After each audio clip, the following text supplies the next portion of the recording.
سالک راہ طریقت کا سب سے پہلا کام یہ ہونا چاہیے کہ وہ اپنے عقائد کو درست کرے. یہ بہت پتے کی بات ہے. ہم لوگ عقائد کے تعلق سے بالکل جو ہے وہ بالکل غافل ہیں، اور خاص طور سے تو کچھ صوفیہ کا جو ایک فرقہ، بلکہ وارسی کہہ لیں اور بھی اور کچھ یہ ہے جو اپنے آپ کو صوفی کہتا ہے، لیکن عقائد ان کے کیا ہے؟ ان کے عقائد کا اہل سنت والجماعت کے مطابق ہے. بعض صحابہ کو کھلے عام جو ہے وہ گالیاں دیتے ہیں. بھئی کیسے صوفی ہیں آپ؟ تصوف آپ کو کیسے وہ یہ ہو گیا؟ عقائد جب تک درست نہ ہو آپ تصوف میں قدم نہیں چل سکتے ہیں. کیسے وہ صرف آپ پیلا کپڑا پہن کر اور وہ احرام کی صورت وہ بنا کر آپ سمجھتے ہیں کہ آپ صوفی بن گئے؟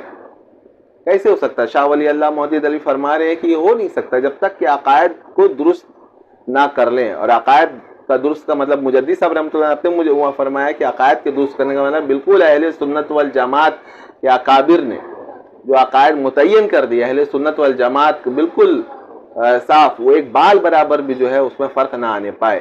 اپنے سے جو ہے وہ تاریخ کی کتابیں پڑھ کے فلاں صحابی کو گالی دیں، فلاں کی وہ نکیر کریں، اس کی غلطی نکالتے پھریں، اور آپ سوچیں کہ بس آپ جو ہے ایک نیا عقائد کا جو ہے ڈرافٹ کر دیں گے اور عقیدہ بنا دیں گے، تو آپ کیسے تصوف میں چلیں گے؟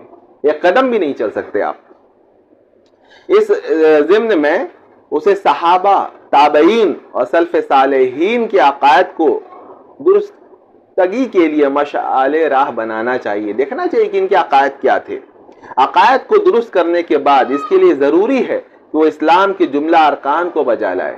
اب دیکھیے بہت سارے صوفیہ ہیں جن کو یہ دوسرا جو ہے احکام سے کوئی مطلب نہیں ہے، نہ نماز کے پابند ہے، نہ روزہ رکھیں گے، نہ شریعت کی کوئی اور دیگر جو چیزیں ہیں جو پابندی ہے، جو تکلیفات شریعہ ہے، اس سے بالکل وہ آزاد ہیں اور صوفی بنے پھر رہے ہیں. یہ کیسے ہو سکتا ہے؟ پہلا تو یہی ہے کہ عقائد درست ہو، پھر دوسرا یہ کہ شریعت کی پابندی ہو، جو احکام ہے نا، اس پر آپ جو ہے اس کو بجا لائیں، تب جو ہے پھر آگے کا معاملہ جو ہے وہ ہوگا. گناہوں سے بچے، شریعت نے جن مفاسد کو ملعون قرار دیا ان کا سد باب کرے، یہ راہ طریقت کا پہلا مقام ہے.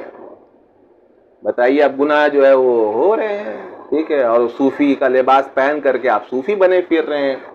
یہ کیسے ہو سکتا ہے؟ جو اوامر ہے، جو شریعت کی جو چیزیں کہیں اگر آپ اس کو ترک کر رہے ہیں تو یہ بھی تو گناہ ہے، اور جو گناہ ہے وہ تو ہے ہی ہے. ٹھیک ہے، عورتوں سے جو ہے وہ بیجا جو ہے وہ خلوت، اور ان سے جو ہے یہ کرنا، بہت سی چیزیں ہیں جو بیان بھی نہیں کی جا سکتی.